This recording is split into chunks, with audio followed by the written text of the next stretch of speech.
office space. So we open on a cramped office cubicle in an open plan office floor.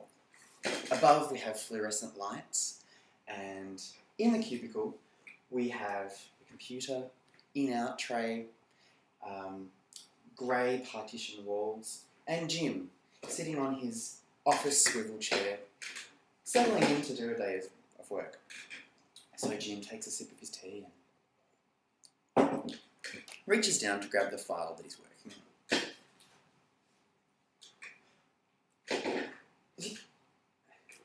Did it just get smaller in here? Or?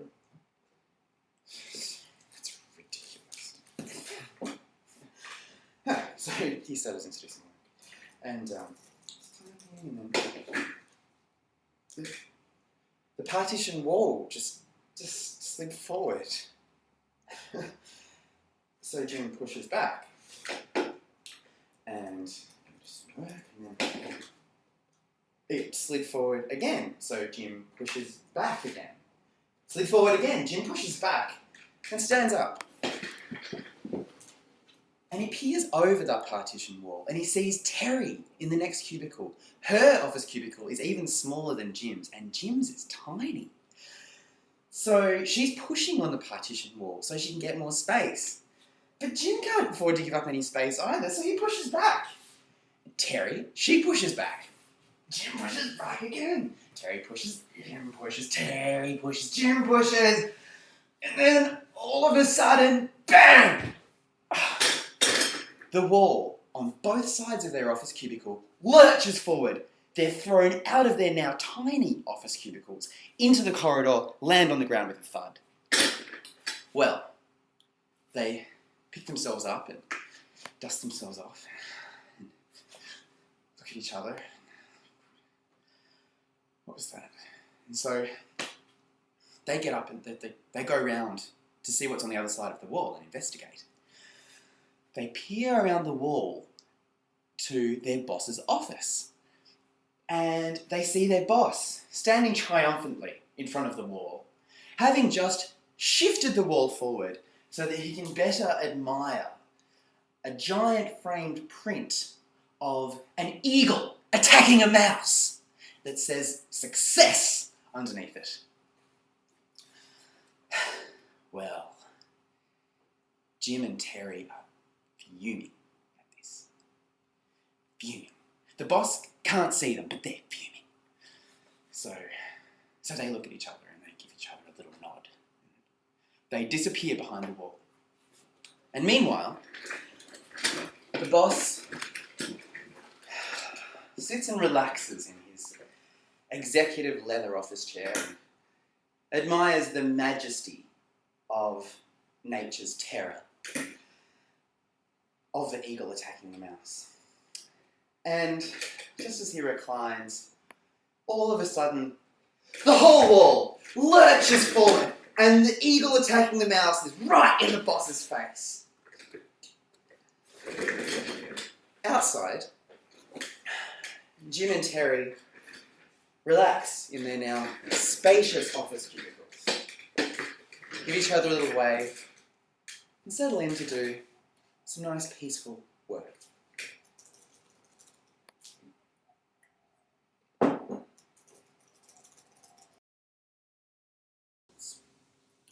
So we open on a suburban lounge room. There's a floral couch. Framed puzzles adorn the walls, depicting things like long-haired cats playing with balls of string and babies playing with puppies. On the dining table, there is a huge jigsaw puzzle, which is mostly completed and it depicts some long-haired cats dipping their paws into a fish pond. Sitting at the dining table, on the dining table chair, is a ginger cat, Pebbles. He's sleeping peacefully in the chair. From the kitchen enters Margaret, a middle-aged woman.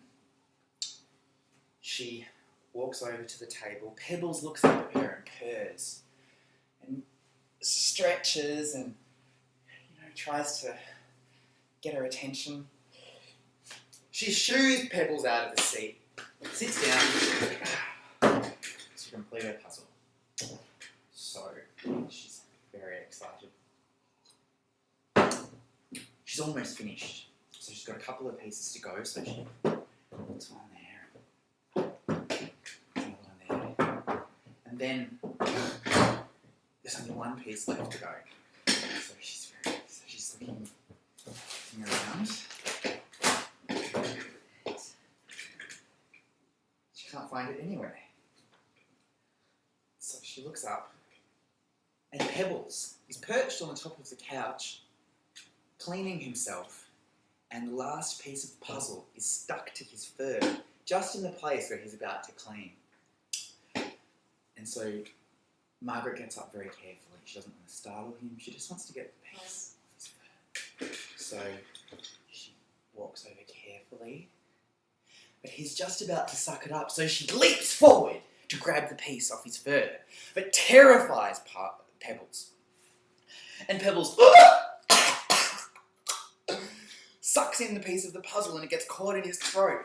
He's convulsing on the top of the couch, falls off the top of the couch, runs along the floor. Margaret is terrified. She runs after him, runs around the nesting tables, the coffee table, knocking over vases full of synthetic flowers, commemorative chinaware. Pebbles runs up the damask curtains and runs along the top of the window pelmet, still choking, launches himself off the top of the window pelmet, lands on Margaret's head, digs his claws in. Margaret shrieks in pain, spins around, falls backwards into the table, knocks over the puzzle pieces and tea fly everywhere. Margaret lands in the middle of this mess. Pebbles lands on her chest and coughs up a huge fur ball containing the offending puzzle piece onto her chest. Margaret looks at the offending puzzle piece, looks at Pebbles, and her eyes fill with tears. And she hugs him tight, and Pebbles kind of squeezes out, looks at her, and then saunters off.